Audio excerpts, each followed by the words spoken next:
Alors, Augustin. Attends. Il y a 2 moteurs et un action. Je suis Augustin, je suis batteur et machiniste. J'ai un pad pour déclencher des sons. On essaye d'intégrer une composante électro dans le groupe. Dans cet objectif-là, j'ai un pad que je joue en live avec des samples, que ce soit des samples de voix, des accords ou encore des sons de percussion plus actuels, plus électro.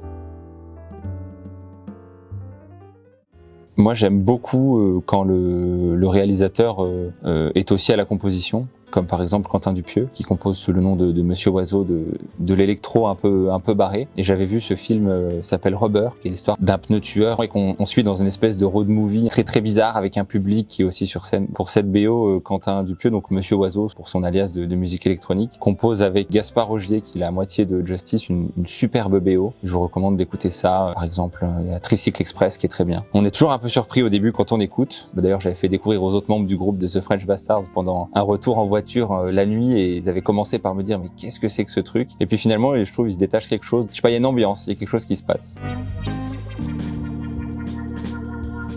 J'ai une grosse influence de musique électronique que je pense j'essaie de retranscrire dans The French Bastard. Tout ce qui est hip-hop, j'écoute aussi pas mal de musique électronique un peu trafiquée avec des synthés, de la techno berlinoise, de la drum and bass, des choses comme ça, et de la jungle que j'intègre dans les grooves que je joue avec une vraie batterie, quoi. J'essaie de mélanger un peu la culture jazz traditionnelle, donc avec une batterie plutôt jazz, une petite grosse caisse, des cymbales, un son très ouvert, avec des rythmiques plutôt inspirées de la musique électronique qu'on peut faire sur des machines.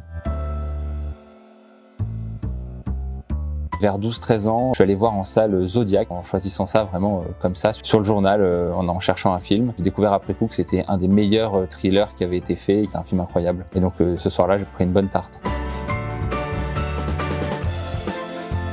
C'est vrai que c'est pas du goût de tout le monde, mais j'avais beaucoup aimé ce film parodique, moi qui n'aime pas ça d'habitude du tout, qui est un film dystopique. C'est les nazis qui sont restés cachés sur la face cachée de la Lune, Iron Sky. Il faut le voir pour comprendre, c'est vraiment n'importe quoi. C'est à ce moment-là que j'ai découvert un peu les films parodiques et drôles dans ce sens-là, qui vont vraiment jusqu'à l'absurde, quoi.